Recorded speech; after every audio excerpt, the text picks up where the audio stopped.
18 November 2024 रोजी दुपारी 3:30 वाजता श्रमिक पत्रकार भवन राजापेठ अमरावती येथे अमरावती विधानसभेचे लोकप्रिय उमेदवार जगदीश गुप्ता यांची महत्त्वाच्या विषयावर पत्रकार परिषद घेण्यात आली। 20 तारखेपर्यंत शेवटचं मतदान होईपर्यंत आम्हाला द्यावी अशी विनंती आपण आमच्या माध्यमातून लोकांना करावं अशी मी आपण सर्वांना विनंती करीत आहे।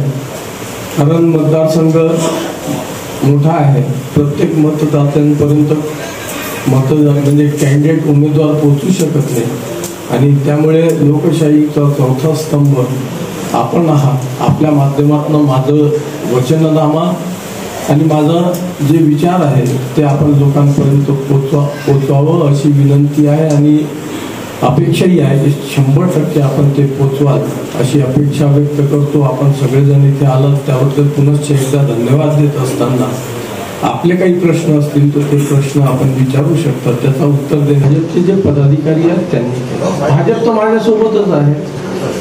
मी पहिल्या दिवसापासून सांगत आहे की भारतीय जनता पक्षाचा अनधिकृत उमेदवारच आहे, करावंच लागतंय ना पार्लमेंट। जसं प्रदेशांनी मला निष्कासित केलं, हे कागदी कारवाई आहे, याला राजकीय पक्षांना हे करावंच लागत आहे। त्याचा आरोप केला त्यांनी आणि म्हणूनच त्याबद्दल ते आरोप खोटे होते,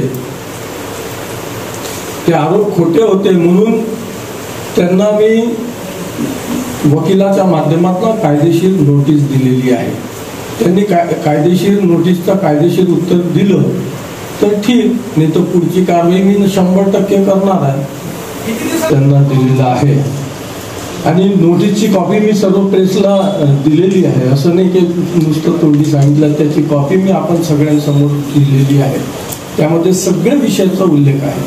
सांगितलं की लढत कोणासोबत आहे याचा निर्णय लोक घेत असतात। मी किती म्हटलं की याच्यासोबत आहे त्याच्यासोबत आहे, लोकांच्या मनात काय आहे मला माहित नाही। लोकांचं मत मतदानाच्या माध्यमातूनच व्यक्त होत असते, लोक ठरवतील माझी लढत कोणासोबत आहे।